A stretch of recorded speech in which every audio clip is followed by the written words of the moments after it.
الحمد لله الذي أبدع الأفلاك والأرضين والصلاة والسلام على من كان نبيا وآدم بين الماء والطين وعلى آله وأصحابه أجمعين. قال الله تبارك وتعالى في القرآن الكريم: أعوذ بالله من الشيطان الرجيم رب ارحمهما كما ربياني صغيرا. صدق الله العظيم. قال النبي صلى الله عليه وسلم: الجنة تحت أقدام الأمهات أو كما قال عليه الصلاة والتسليم. প্রিয় দিনী ভাইরা, আল্লাহ রাব্বুল আলামিনের দরবারে লাখো কোটি শুকরিয়া যে আল্লাহ রাব্বুল আলামিন আমাদেরকে জুমার দিনে জুমার ওয়াক্তে মসজিদে জুমার নামাজ আদায় করার উদ্দেশ্যে উপস্থিত হওয়ার তৌফিক দান করেছেন। যে আল্লাহ রাব্বুল আলামিন আমাদেরকে এত বড় নিয়ামতের অধিকারী করেছেন, সেই আল্লাহর দরবারে আমরা শুকরগুজার হচ্ছি, আলহামদুলিল্লাহ। আল্লাহ রাব্বুল আলামিন পৃথিবীতে মানুষকে পাঠিয়েছেন মা এবং বাপের মাধ্যমে। আল্লাহ পাক আদম আলাইহিস সালামকে সরাসরি মাটি থেকে তৈরি করেছেন, আর আদম আলাইহিস সালামের পরে সমস্ত মানব জাতিকে মাটির উপাদান থেকে তৈরি করেছেন। তো আল্লাহ রাব্বুল আলামিন দুনিয়াতে যে সমস্ত সৃষ্টি জগৎগুলো তৈরি করেছেন, প্রত্যেককে দুনিয়াতে তার বংশবৃদ্ধির ব্যবস্থা রেখেছেন। আল্লাহ রাব্বুল আলামিন সৃষ্টির শ্রেষ্ঠ করেছেন মানুষকে। এই মানুষ দুনিয়ার বুকেতে এসে তার আচার আচরণ, তার চালচলন, তার ধ্যান ধারণা, চিন্তা ভাবনা তেমনটাই হবে যেমন বাড়িতে তার বাপ মা চিন্তাশীল বা যেমন মনোভাবাপন্ন। আল্লাহ নবী পাক সাল্লাল্লাহু আলাইহি ওয়াসাল্লাম এক প্রসঙ্গে বললেন: কুল্লু মাউলুদিন ইউলিদু আলা ফিতরাতিল ইসলাম। প্রত্যেকটা মানব সন্তান জন্মগ্রহণ করে ইসলামী ফিতরাতের উপরে। ইউহাবিদানিহি আও ইউমাজ্জিসানিহি আও ইউনাসসিরানিহি। ওই বাচ্চাটা যখন জন্মগ্রহণ করে ইসলামী ফিতরাতের উপরে, কিন্তু তার বাপ মা যদি ইহুদি হয়, পরবর্তীতে ইহুদি হয়ে যায়। তার বাপ মা যদি অগ্নিপূজক মাজুসী হয়, তাহলে তারা ওই বাচ্চা মাজুসী হয়ে যায়। আর যদি সে বাপ মা খ্রিস্টান হয়, সেও খ্রিস্টান হয়ে যায়। তার মানে একটা বাচ্চা দুনিয়াতে আসার পরে ওই বাচ্চাটা ফলো করে, খেয়াল করে, লক্ষ্য করে, অনুসরণ করে বাপ আর মাকে। এই বাপ এবং মা যেমন আচরণের হবে, যেমন মনোভাবের হবে, এই বাচ্চা ক্রমশ সেই রকম মনোভাবের আস্তে আস্তে তৈরি হয়। তো আল্লাহ রাসূল বললেন, যদি কোনো সন্তানের বাচ্চা ইহুদি হয়, বাপ মা যদি ইহুদি হয়, তাহলে বাচ্চার চালচরণ সেই ইহুদিদের মতোই হবে। যদি বাচ্চার বাপ মা খ্রিস্টান হয়, তার বাড়িতে খ্রিস্টানি পরিবেশে মানুষ হতে গিয়ে ওই বাচ্চাটা খ্রিস্টানদের মতোই হবে। তার মানে যে বাচ্চাটা জন্মগ্রহণ করেছে, সে যে পরিবেশের মানুষ হবে, ঠিক সেইভাবেই সে তৈরি হবে। আজকে আমাদের বাচ্চাগুলো ইসলামিক মনোভাবাপন্ন হচ্ছে না কেন? বেশিরভাগ দেখবেন শিক্ষিত যারা, high qualified, doctor, barrister, engineer, এরা কেন হচ্ছে না বলেন তো? এদেরকে আমরা এমন একটা হোস্টেলে রেখে দিচ্ছি, বা বাড়িতে এমন একটা আয়ার মেয়েকে বাচ্চাকে লালন পালন করার জন্য রাখছি, তার ভেতরে ইসলামের কোনো কিছু নাই। তাহলে সে বাচ্চাটাকে, বাড়ির আয়া, বাড়ির পরিচারিকা, বাচ্চাটাকে মানুষ করার ক্ষেত্রে সে তো নিজের ইচ্ছা আচরণকে তার সাথে কার কাছে প্রয়োগ করছে। যে হোস্টেলে দেওয়া হচ্ছে, হোস্টেলের আচার আচরণও বাচ্চা শিখছে। তা সেখানে ইসলামিক কোনো সিস্টেম নেই, ইসলামের নাম গন্ধ নেই। যা যদি কিছু আছে ছিটে ফোটা সামান্য। তাহলে ওই বাচ্চাটা ওই পরিবেশে ছোটবেলা থেকে সেইরকম তৈরি হচ্ছে। এখন বড় হওয়ার পর আমি বাবা মনে করছি, কেন আমাকে দেখছে না, কেন আমাকে বয়স হয়ে গেছে বলে আমাকে ওল্ড হোমে রেখে দেওয়ার চেষ্টা করছে, বৃদ্ধাশ্রমে রাখার চেষ্টা করছে। ব্যাপারটা হচ্ছে কি, যে ও আয়ার কাছে মানুষ হয়েছে। মায়ের যে কি মহব্বত, মা বাপের যে কি গুরুত্ব আমার জীবনে, এটা তো সে উপলব্ধি করে নাই। সে তো আয়ার কাছে মানুষ হয়েছে, সে তো হোস্টেলে মানুষ হয়েছে। সেখানে তো বাপ মায়ের আদর যত্ন এসব কিছুর ছোঁয়া সে পায়নি। বাপ মা যে তার একটা বিরাট অংশীদার অধিকারী, তার যে শিক্ষা দীক্ষা আচার আচরণের শিক্ষার ব্যাপারে তার বাপ মার যে বিরাট একটা ভূমিকা আছে, এই ব্যাপারটাই আমরা দেখছিলাম, খেয়াল করছি। ফলে বাচ্চাটা অন্যরকম হয়ে যাচ্ছে। আর যে বাচ্চাটাকে ইসলামী আদব কায়দার ভেতরে রাখা হচ্ছে, সে কখনো তো উল্টো পাল্টা বলছে না। মুসলমান ছাড়া অন্যান্য ধর্মাবলম্বীদের কাছে বাপ মা বড় হয়ে বয়স হয়ে গেছে, ওকে বৃদ্ধাশ্রমে দিয়ে দাও। যে বললো আমার আব্বাকে নিয়ে নেন, কত টাকা মাসে রাখবে দিয়ে দেবো দাম। আল্লাহ নবী পাক সাল্লাল্লাহু আলাইহি ওয়াসাল্লাম ১৫০০ বছর আগে বলে গেলেন, আল জান্নাতু তাহতা আকদামিল উম্মাহাত। এই সন্তানেরা, তোমরা জান্নাত কোথায় খুঁজে বেড়াচ্ছ? তোমাদের জান্নাত তোমাদের বাপ মায়ের পায়ের তলায় আছে। পায়ের তলায় অর্থ তাদের সেবা, তাদের যত্ন, তাদের আদর আপ্যায়ন, তাদের খেদমত করা, এর মধ্যে তোমার জান্নাত লুকিয়ে আছে। এটা আমরা খেয়াল করিনি ভালো করে। বিশ্বনবী মুহাম্মদুর রাসূলুল্লাহ সাল্লাল্লাহু আলাইহি ওয়াসাল্লাম ৮ বছর বয়সে নানির বাড়ি গেলেন মা আমিনার সঙ্গে। বাপ তো আগেই মারা গেছেন, মায়ের পেটে যখন তখন বাপ মারা গেছে। নানির বাড়ি থেকে ফিরে আসার সময় ওই পাহাড়ের উপরে একটা আবওয়া নামক জায়গা, সেইখানে এসে অসুস্থ হয়ে পড়লেন উম্মে আইমান দাসী। বিশ্বনবী ছোট্ট বাচ্চা উম্মে আইমান দেখছেন আমিনার অবস্থা শেষ, আর বাঁচবেন না।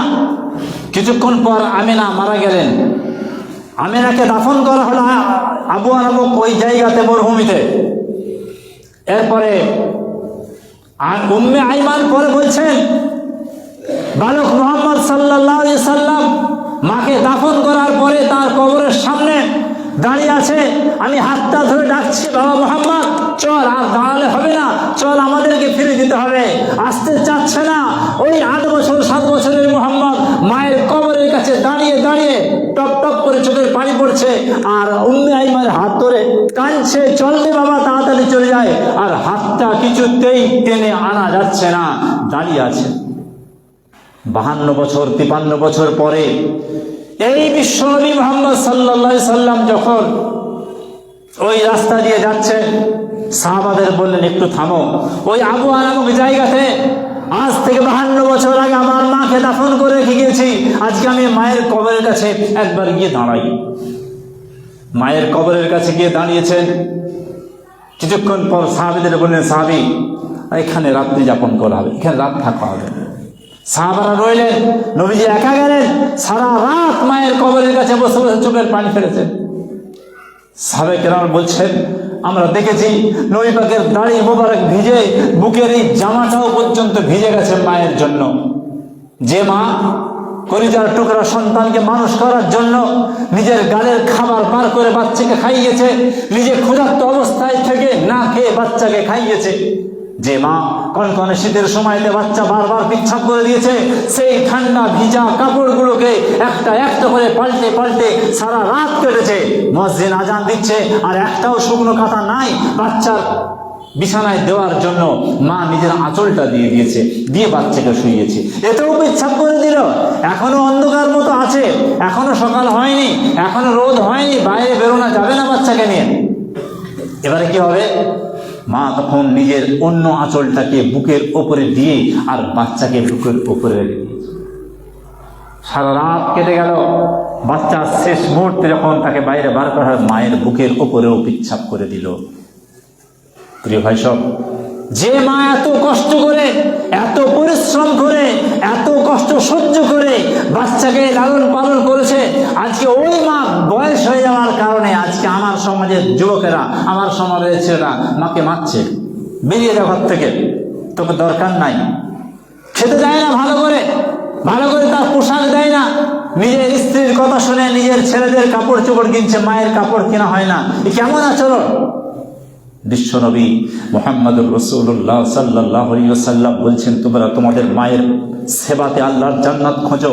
আল্লাহ রাব্বুল আলামিন বলছেন, ওয়ালা তাকুল লাহুমা উফ, খবরদার তোমরা এমন ব্যবহার করো না, তোমার বাপ মায়ের সঙ্গে যেন উহ বলে ব্যবহার করো, বিরক্তি ছলে ব্যবহার করো না। ওয়ালা তানহারহুমা, তাদেরকে ছোট বড় বলো না। ওয়াকুল লাহুমা কওলান কারীমা, তাদেরকে ভালো ভাষায়, সুন্দর ভাষায় তাদেরকে বলো, তাদের সাথে ভালো ব্যবহার করো। এক সন্তান মায়ের সাথে ঝগড়া করে, মন খারাপ করে, মায়ের সাথে মন টানাটানি করে সে বাচ্চা বউ নিয়ে চলে গেল। দীর্ঘ 2 বছর হয়ে গেল। হয়ে যাওয়ার পরে খবর পেয়েছে মা মারা গেছে। এরপরে এসেছে, নিজেতে এই করে ভুল হয়ে গেছে, কি আর করব, এখন যে মায়ের কবরের কাছে মাপ চাই। মা কেমন জিনিস, মায়ের কবরের ধারে দাঁড়িয়ে মাপ চাওয়ার জন্য দীর্ঘ 2 বছর পরে মায়ের কাছ থেকে মন খারাপ, মায়ের সাথে ঝগড়া করে চলে গিয়েছিল, আজকে ফিরে আসছে মায়ের কবরের পাশে দাঁড়িয়ে একটুখানি মাপ চাইবে, চোখের পানি ফেলবো। গ্রামে ঢুকেছে, গ্রামের মানুষরা বলছে, আরে বাবু শুনেছিস তোর মা মারা গেছে? বললো, হ্যাঁ মা মারা গেছে, ভুল হয়ে গেছে আমার, মাকে ছেড়ে চলে যাওয়া, তাই আজকে মায়ের কাছে মাপ চাইতে এসেছি। গ্রামের লোকেরা বলতে, ভালো করে শোন, একটা কথা বলি, তোর মা মরার সময় আমাদের বলে গেছে, ওগো প্রতিবেশীরা, আমার বাচ্চা যদি আসে তাকে বলে দিও আমি মা, তার সব কিছু কথাবার্তা, ব্যথা বেদনা আমার অন্তরে যা ছিল, আমি আল্লাহর রাস্তায় আমার বাচ্চাকে মাফ করে দিয়ে আমি কবরে চলে যাচ্ছি।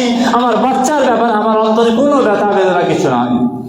বাচ্চা হাউ হাউ করে কাঁদছে, ও রব্বুল আলামিন, আল্লাহ কি ভুল আমি করলাম যে মায়ের কাছে মাপ চাইতে এসেছি, সেই মা আগে আমাকে মাফ করে দিয়ে কবরে চলে গেছে, সেই মা আগে আমাকে মাফ করে দিয়ে দুনিয়া ছেড়ে দিয়েছে। এই পরওয়ারদিগারে বেনিয়াস, আজকে যদি আমি মাফ না পাই, আজকে যদি মাফ না হয়, কাল কিয়ামতের দরবারে, তোমার দরবারে আমি আসামি হয়ে যাব। প্রিয় ভাই সব, মা তো এমন জিনিস, নিজে না খেয়ে বাচ্চাকে খাইয়েছেন, আজকে কেমন করে মাকে ঘর থেকে বার করে দিয়ে কনকনে ঠান্ডার সময়তে, এই মাকে ঝমঝম করে বৃষ্টি হচ্ছে, মাকে বার করে দেওয়া হয়। কত আমরা ইন্টারনেটে দেখতে পাচ্ছি, মায়ের জায়গা জমি সব লিখে নিয়ে মাকে বাইরে বার করে দিয়েছি। প্রিয় ভাই সব, আল্লাহ রাব্বুল আলামিন আমাদেরকে দুনিয়াতে পাঠিয়েছেন, আমরা মুসলমানরা গোটা দুনিয়াকে রাস্তা দেখিয়েছি, আমরা যেমনটা আচরণ করব গোটা দুনিয়ার মানুষ দেখে সেটা তাদের অন্তরে লাগবে। বিশ্বনবী মুহাম্মদুর রাসূলুল্লাহ সাল্লাল্লাহু আলাইহি সাল্লাম এমন এক সময় ইসলামের বার্তা নিয়ে এলেন, এমন এক সময় ইসলামের আলো নিয়ে এলেন, যে সময় গোটা দুনিয়া অন্ধকার, মানুষের সাথে মানুষের সম্পর্ক খারাপ, মানুষ মানুষকে খুন করছে, মনে এতটুকু দ্বিধা নেই, ব্যথা নেই, কোনো কিছু নেই, এতটুকু তাদের অন্তরে বেদনা, অতটুকু অন্তরে তাদের করুণা, এসব কিছুই ছিল না। ব্যাস খালি মারামারি, যুদ্ধ। আরব দেশে তো বংশ পরম্পরায় যুদ্ধ হতো, এবং বাপ ওসিয়ত করে যাচ্ছে ছেলেকে, অঙ্কের সঙ্গে আমার ঝগড়া ছিল, আমি তার প্রতিশোধ দিতে পারি নাই, আমি চলে যাচ্ছি, তুই কিন্তু সুযোগ পেলে প্রতিশোধ দিয়ে দিবি। তাই বংশ পরম্পরায় যুদ্ধ হতো। বিশ্বনবী মুহাম্মদুর রাসূলুল্লাহ সাল্লাল্লাহু আলাইহি ওয়াসাল্লাম এলেন দুনিয়াতে, এসেই বললেন, পুরানো যত ঝঞ্ঝট ঝামেলা, যত ঝগড়া, যত দ্বন্দ্ব, যত যুদ্ধ, সব বাতিল করে দেওয়া হলো, কোনো কিছু আর মনে রাখা যাবে না। হে মানুষ, ইয়া আইয়ুহান নাস কুলু লা ইলাহা ইল্লাল্লাহ তুফলিহুন, হে মানুষ, তোমরা যদি একবার পড়তে পারো লা ইলাহা ইল্লাল্লাহ, আমার বাঁচানে বলা আল্লাহ, লা ইলাহা ইল্লাল্লাহ, কেউ বাঁচিয়ে রাখতে পারে না ইল্লাল্লাহ, লা ইলাহা, কেউ আমাকে দুনিয়ায় রিজিক দিতে পারে না ইল্লাল্লাহ, আল্লাহ দিতে পারে, লা ইলাহা, কেউ আমার ভালো মন্দর বিচার করতে পারে না ইল্লাল্লাহ, আল্লাহ পারে, লা ইলাহা, কেউ সন্তান দিতে পারে না ইল্লাল্লাহ, আল্লাহ পারে, লা ইলাহা, কেউ হায়াত মাউতের মালিক হতে পারে না ইল্লাল্লাহ, আল্লাহ হতে পারে। এক কথায় আমার জীবনের প্রতিটা দিক ও বিভাগে একমাত্র আল্লাহ, আল্লাহ, আল্লাহ ছাড়া আর অন্য কোনো কিছুর ব্যাপার নাই। সেই আল্লাহ রাব্বুল আলামিন জানিয়ে দিচ্ছেন, খবরদার তোমার এই বাবের জন্য, মায়ের জন্য, খবরদার তোমরা তাদের সঙ্গে খারাপ ব্যবহার করো না। বিশ্বনবী পাক সাল্লাল্লাহু আলাইহি সাল্লাম কাছে জনৈক সাহাবী এসে বলছে, ইয়া রাসূলুল্লাহ, কার খেদমত করব, কার সেবা করব? আল্লাহ রাসূল বললেন, উম্মাকা, তোমার মায়ের। সুম্মা ইয়া রাসূলুল্লাহ, তারপরে কার? দ্বিতীয়বার সাহাবী জিজ্ঞাসা করলেন, সুম্মা ইয়া রাসূলুল্লাহ, তারপরে কার? আল্লাহ নবী বললেন, উম্মাকা, তোমার মায়ের। সাহাবী চুপ করে গেলেন। আবার নবী বলছে, ইয়া রাসূলুল্লাহ, সুম্মা, তারপরে কার? নবীজি বললেন, উম্মাকা, তোমার মায়ের। 3 বার বললেন তোমার মায়ের সেবা করবে। তারপরে নবী যখন জিজ্ঞাসা, রাসূল বললেন, আবার তোমার বাপের সেবা করবে। তার মানে বাপ মা তোমার সেবা পাওয়ার সবচাইতে বেশি অধিকারী তার। মা এত কষ্ট করে দুনিয়ার বুকে জন্ম দিয়েছে, এত কষ্ট করে মানুষ করেছে, তো তার সেবার জন্য রাসূল 3 বার বললেন। তার মায়ের মর্যাদা, সম্মান কত আল্লাহ পাক দিয়েছেন। আল্লাহ বললেন, রাসূল বললেন, তার মা বাপের সেবাতে তোমরা জান্নাত পাচ্ছ। নার্সিংহোমে নিয়ে যাওয়া হয়েছে,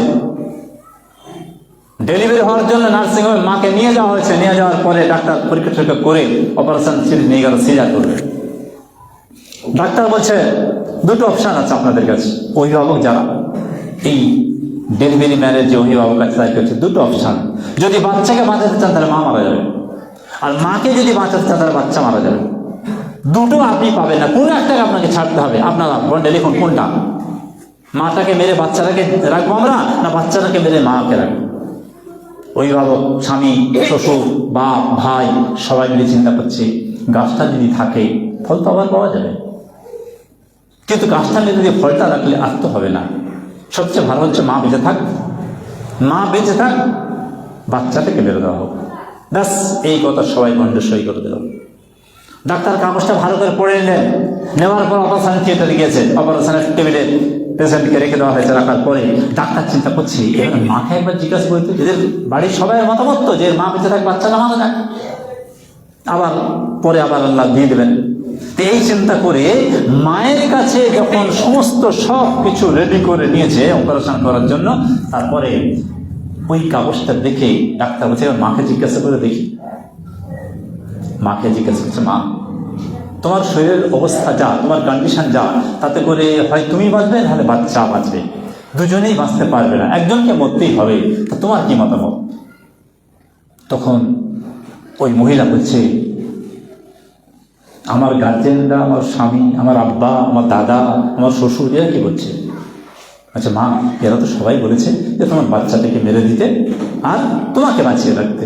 ব্যাস, যেমনি বলেছে অপারেশনের টেবিলে শুয়ে ওই মহিলা হাউমাউ করে কাঁদছে আর বলছে ডাক্তার বাবু হাত জোড় করে বলছি আমার কলিজার টুকরা সন্তানকে আপনি মারবেন না, তার গায়ে আপনি হাত দেবেন না, আমি মা, আমি মরে যাই, আমার ওই বাচ্চা বেঁচে থাকলে ওই বাচ্চার বাঁচার মাধ্যমে আমার বেঁচে থাকা হবে, ওই বাচ্চা জীবিত থাকলে আমার জীবিত থাকা হবে। খবরদার ডাক্তার বাবু, ওই কাগজটা ছেড়ে ফেলে দেন। আমার অভিভাবক যারা লিখেছে যে বাচ্চাটাকে মেরে দাও, ওটা ছেড়ে ফেলে দিয়ে আমি মা বলছি আমাকে আপনি মেরে দেন, আমার বাচ্চাটাকে বাঁচিয়ে রাখুন। 1000 বছর আগে আল্লাহ রসুলের উম্মাকা, তোমার মায়ের সেবা করো, তোমার মায়ের খেদমত করো, মায়ের সঙ্গে ভালো ব্যবহার করো। খবরদার মা যেন তোমার ব্যাপারে না যেন বলে, দুঃখ না পায়, ব্যথা না পায়, বেদনা না পায়। বিশ্বনবী মুহাম্মদুর রাসূলুল্লাহ সাল্লাল্লাহু আলাইহি ওয়াসাল্লাম আবওয়া নামক জায়গাতে সাহাবাদের বললেন তোমরা সবাই থাকো এখানে, আমি রাত কাটাই। সারা রাত কাটিয়েছি, আল্লাহর দরবারে হাত তুলেছি। আল্লাহ নবী বললেন যদি আমি ঈশার নামাজ পড়তাম, ঈশার ফরজ নামাজ যদি আমি পড়তাম, আর এই মুহূর্তে আমার মা যদি বেঁচে থাকতো, আর মা আমিনা যদি বলতো বাবা মুহাম্মদ, তো সঙ্গে সঙ্গে আমি ফরজ নামাজ ছেড়ে দিয়ে বলতাম জি আম্মাজি আমি এসেছি, বলো। আর এই মায়ের সম্মান আর মর্যাদা আল্লাহ দিয়েছেন, রাসূল দিয়েছেন। সেই মা এবং বাপের সঙ্গে ব্যবহার আমাদের অনেক খারাপ হয়ে যাচ্ছে। আমরা একটুখানি ভালো করে ভেবে দেখি, যাদের মাধ্যমে আমি দুনিয়ার মুখ দেখেছি, যাদের মাধ্যমে আমি দুনিয়াতে চলাফেরা শিখেছি, उंगली पकड़ के जिसने चलना सिखाया, उंगली पकड़ के जिसने चलना सिखाया, वो तेरा बाप है और कोई नहीं हमारा। আঙুল ধরে, হাতের আঙুল ধরে যে হাঁটানো শিখেছে কি তোমার বাপ, তোমার মা, এরা ছাড়া অন্য কেউ ওই সময়ে অত সাহায্য করে নাই যত সাহায্য করছে এরা। সেই ছোট্ট বাচ্চাকে আপনি আমি আদর করে লালন পালন করার জন্য মায়ের এত ত্যাগ, আর সেই মা যদি আবার ঘুরিয়ে বাচ্চাকে দিনই তালিম না দেয়, দিনই শিক্ষা যদি না দেয়, আল্লাহ এবং আল্লাহ রসুলকে চেনার পদ্ধতি যদি না বলে দেয়, তাহলে বাচ্চারা তো আউটলাইন হয়েই যাবে, অন্যদিকে চলে যাবে। এটা স্বাভাবিক। আমি ছোটবেলা থেকে যাকে ডাক্তার করব বলে মনে করছি, আমার যে বাচ্চাটাকে ব্যারিস্টার করবো মনে করছি, আমার যে বাচ্চাটাকে আমি উকিল করব, আমার যে বাচ্চাটাকে আমি বড় প্রফেসর করব, প্রিন্সিপাল করব, এ আমার নিয়ত আছে। এটা আমরা সবাই জানি যে আমাকে ছোটবেলা থেকে বাচ্চাটাকে সেইভাবে শিক্ষা দিতে হবে, সেই রকম প্রাইভেট মাস্টার রাখতে হবে, সেই রকম ভালো স্কুলে ভর্তি করতে হবে, সেই রকম ট্রেনিং সেন্টার থেকে ট্রেনিং দিতে হবে, তবেই না সে অত বড় হবে। তাহলে দুনিয়াতে ডাক্তার হওয়ার জন্য ছোটবেলা থেকে যদি আমাকে সেভাবে ট্রেনিং দিতে হয়, দুনিয়াতে ব্যারিস্টার হওয়ার জন্য ছোটবেলা থেকে যদি আমাকে সেভাবে ভালো মাস্টার কাছে পড়তে হয়, তাহলে দুনিয়া থেকে আল্লাহ জান্নাতের মেহমান হতে পারবো, ছোটবেলা থেকে ট্রেনিং দিতে হবে না? দুনিয়া থেকে আমি জান্নাতে যাব, দিতে হবে না দুনিয়াতে ট্রেনিং?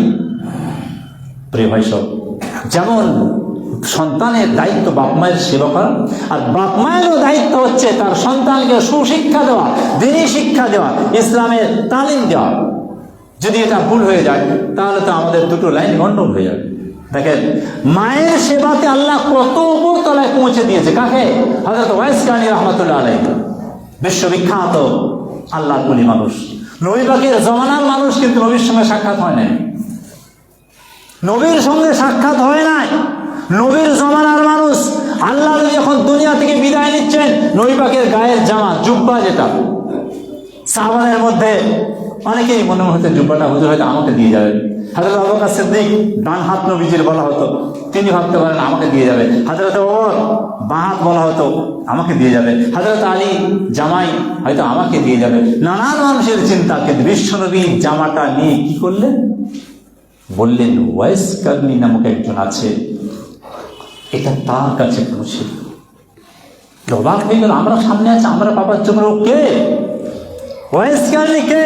যে মায়ের খেদমত করতে গিয়ে, মা ছাড়া আর কেউ ছিল না, মা বৃদ্ধা অসুস্থ, তাকে দেখাশোনা করার কেউ ছিল না, তাই তিনি নবীর সঙ্গে যোগাযোগ করতে পারেন, দেখা করতে পারেন নাই। ঈমান এনেছেন, কালেমা পড়েছেন, আল্লাহর হুকুম মেনেছেন। এত মায়ের সেবা করার কারণে এত বড় মর্যাদাবান তিনি হয়ে গেলেন। আল্লাহ পাকের রাসূল বলেছেন, কিয়ামতের ময়দানে এমন হবে, ওয়াইস কারনীর হাতে দেওয়া হবে আমলনামা, ডান হাতে। এবার জান্নাতে যাবেন, জান্নাতীরা লাইনে দাঁড়িয়ে সব জান্নাতের গেটে যাচ্ছে। যেমনি ওয়াইস যাবেন, অমনি ফেরেশতা আটকে দাও। হযরত ওয়াইস ঘাবড়ে যাবেন, কেন? সবাই জান্নাতে মারা গেল, তাদের হাতে জান্নাতের সার্টিফিকেট, ডান হাতের সার্টিফিকেট, সবাই গেল, তা আমাকে আটকে দিল কেন? তাহলে আমার কি সার্টিফিকেট গন্ডগোল থাকবে নাকি? আটকে গেল কেন? বাস তিনি দাঁড়িয়ে যাবেন, মন খারাপ হয়ে গেলে কি হবে আমার?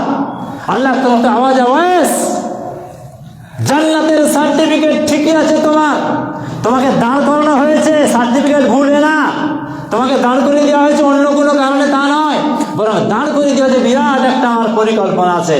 আমি আল্লাহর পরিকল্পনা কি?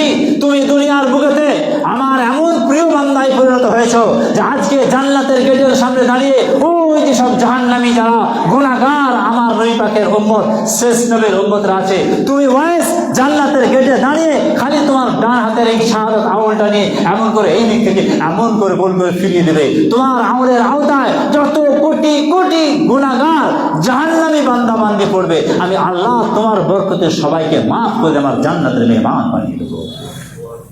চারটিখানি কথা নয়, এত বড় মাপের আল্লাহর ওলি তিনি হলেন। তাহাজ্জুদ না, রোজা না, হজ না, যাকাত না, মায়ের খিদমত, মায়ের সেবা।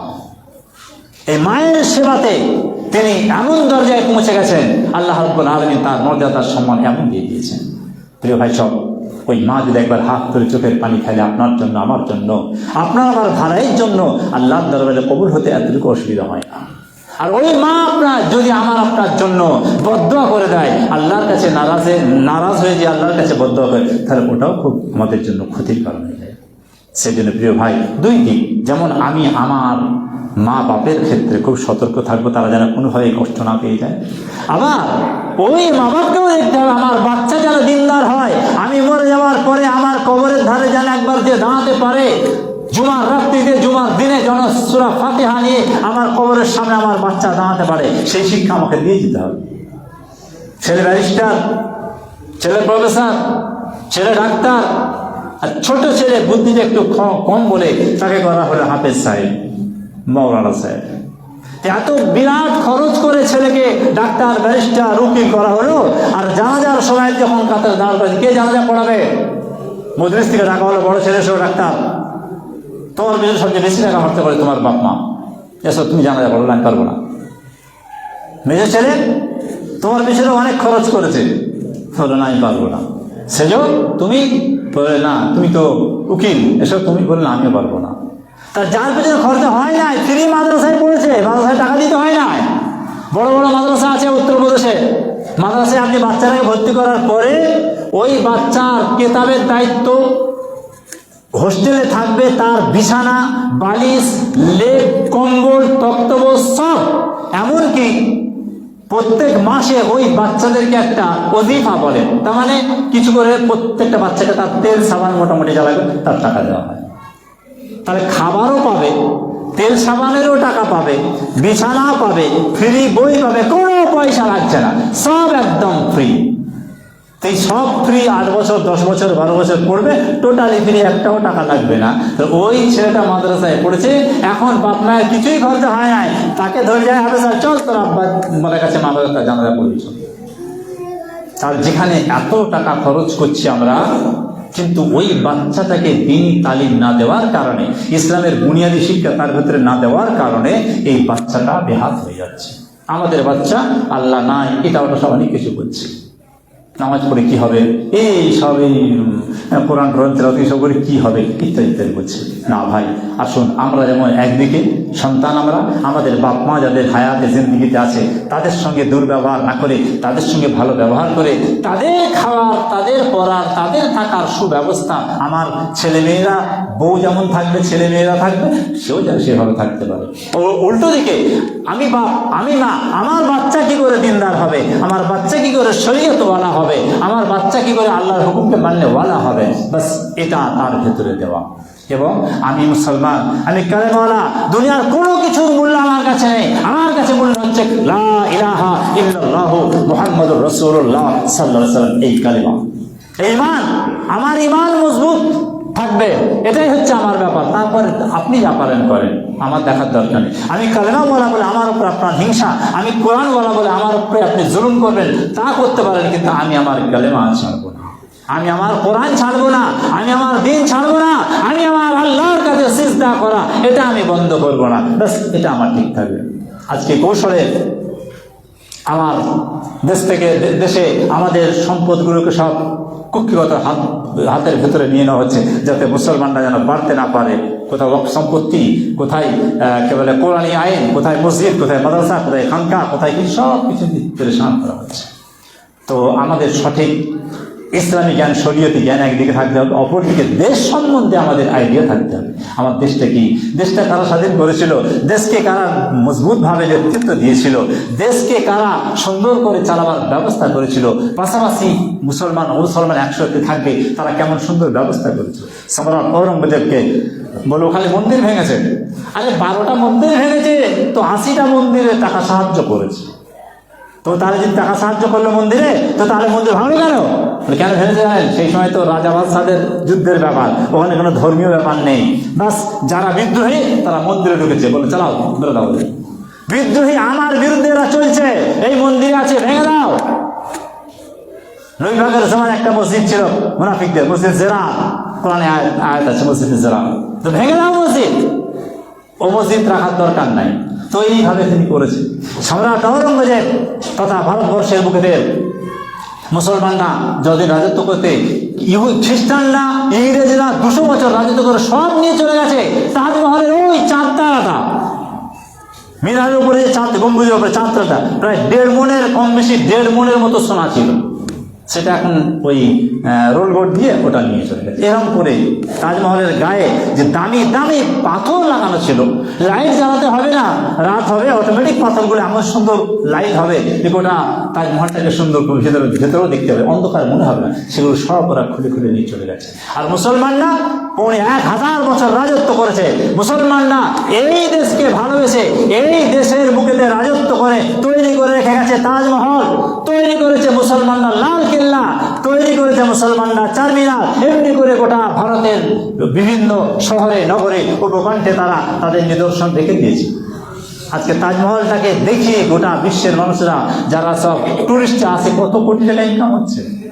দিল্লির জামা মসজিদকে দেখে কত মানুষ আসছে, পয়সা দিচ্ছে, কত টাকা ইনকাম হচ্ছে সরকারের, এগুলো আমরা খেয়াল করছি না। যাই হোক, আমরা মুসলমান, আমাদেরকে খেয়াল রাখতে হবে যে আমাদের ব্যাপারে যদি উল্টো পাল্টা করে মানুষকে বোঝানো হয়, অন্য জাতিকে বোঝানো হয়, আমরা চিৎকার করে বলবো না, আমাদের বিরুদ্ধে যা বলা হচ্ছে এটা সত্য নয়, এটা সঠিক নয়, এটা মিথ্যা। বরং আমরা হলাম সেই মুসলমান যে মুসলমান আজাদির সময়, স্বাধীনতার সময়তে রক্ত দিয়ে, সম্পদ দিয়ে, প্রাণ দিয়ে গোটা ইংরেজ জাতিকে নাকানি চুমানি খাইয়ে দিয়েছে।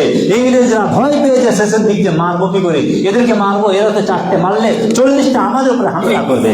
সেই অবস্থায় তারা এই মুসলমানদের বিপ্লবী বিদ্রোহী আন্দোলনকে ঠেকাতে না পেরে তারা ছেড়ে দিয়ে ভারতকে স্বাধীনতা দিয়ে ইংল্যান্ডে চলে যেতে পারে। প্রিয় ভাই সব, আমার মুসলমান, আল্লাহ আমাদেরকে দিনই জ্ঞান শিক্ষার জন্য যেমন করেছেন, আমার দেশ সম্বন্ধেও আমাদের আইডিয়া, আমাদের ধারণা, আমাদের ধ্যান ধারণা, জ্ঞান, এটা আমাদের থাকা দরকার আছে। এটাও আমাদের জন্য করণীয়, জরুরি কর্তব্য আছে। তো ভাই, আগামী পয়লা, আগে বলে দিই, আগামী কাল পরশু দিনে রবিবার দিনে ওই আব্বাস সিদ্দিকী স্যার আসছেন, কারটা মোড়ের মসজিদের ওই পশ্চিম দিকের মাঠে জলসা হবে।